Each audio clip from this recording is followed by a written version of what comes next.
ఒక వారం రోజులుగా సోషల్ మీడియా నుంచి పొలిటికల్ డిబేట్ల వరకు ఒకటే పేరు ఫ్రీక్వెంట్ గా వినిపిస్తోంది. అదే కాక్రోచ్ జనతా పార్టీ. ఒక మీమ్ గా స్టార్ట్ అయ్యి ఏకంగా వైరల్ ఇంటర్నెట్ మూవ్మెంట్ గా ఫామ్ అయింది ఈ పార్టీ. పార్టీని అనౌన్స్ చేసినటువంటి కొద్ది గంటల్లోనే లక్షలాది మంది పార్టీ మెంబర్షిప్ తీసుకున్నారు.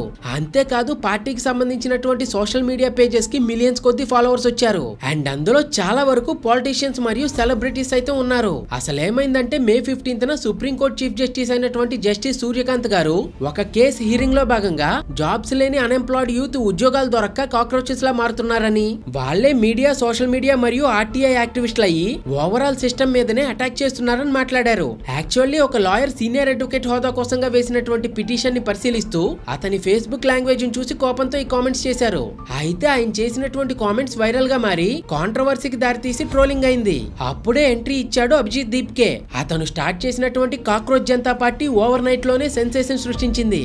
ఇంతలో సీజేఐ సూర్యకాంత్ గారు తానన్నది ఫేక్ డిగ్రీస్ తీసుకుని సిస్టమ్ లోకి ఎంటర్ అయ్యి ఆ సిస్టమ్ కే అగెనెస్ట్ గా పనిచేస్తూ ఓవరాల్ సిస్టమ్ ని నాశనం చేస్తున్నటువంటి వాళ్ళను ఉద్దేశించి ఆ మాటలు అన్నానని క్లారిటీ ఇచ్చారు. కానీ అంతలోనే కాక్రోచ్ జనతా పార్టీ సభ్యత్వం కోసంగా ఇచ్చినటువంటి గూగుల్ ఫామ్స్ ని లక్షలాది మంది ఫిల్ చేయటం, సోషల్ మీడియా పేజెస్ అయినటువంటి ఫేస్బుక్ మరియు ఇన్స్టా అకౌంట్స్ కి మిలియన్స్ కొద్ది ఫాలోవర్స్ రావటం, అది ప్రెసెంట్ ఇండియాలో బిగ్గెస్ట్ నేషనల్ పార్టీస్ అయిన కాంగ్రెస్ మరియు బీజేపీ అఫీషియల్ అకౌంట్స్ ఉన్నటువంటి ఫాలోవర్స్ సైతం క్రాస్ చేయటం వంటివన్నీ 4-5 డేస్ లో జరిగిపోయాయి.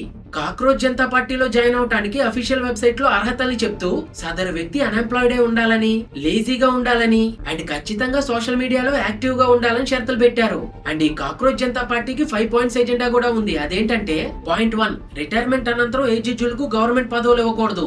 పాయింట్ 2, ప్రతి ఒక్కరి ఓటు హక్కును కాపాడాలి.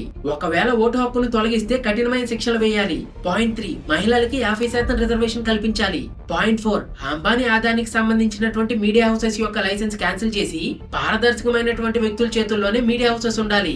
పాయింట్ 5, పార్టీలు మారే రాజకీయ నాయకులకు 20 సంవత్సరాల పాటు ఏ ఎలక్షన్స్ లో కంటెస్ట్ చేయకుండా బ్యాన్ చేయాలి. ఇలా ఎజెండాలు పెట్టుకుని మీమ్స్ క్రియేట్ చేస్తూ ఒక సీజేఐ చేసినటువంటి కామెంట్స్ వల్ల పుట్టుకొచ్చినటువంటి కాక్రోచ్ జనతా పార్టీ ఒక విప్లవంగా మారి ఏకంగా నేషనల్ పార్టీస్ యొక్క సోషల్ హ్యాండిల్స్ కున్న ఫాలోవర్స్ సైతం దాటేసి పొలిటికల్ హీట్ ని సృష్టిస్తోంది. దీనిపై మీ అభిప్రాయాన్ని కామెంట్స్ లో తెలియజేయండి.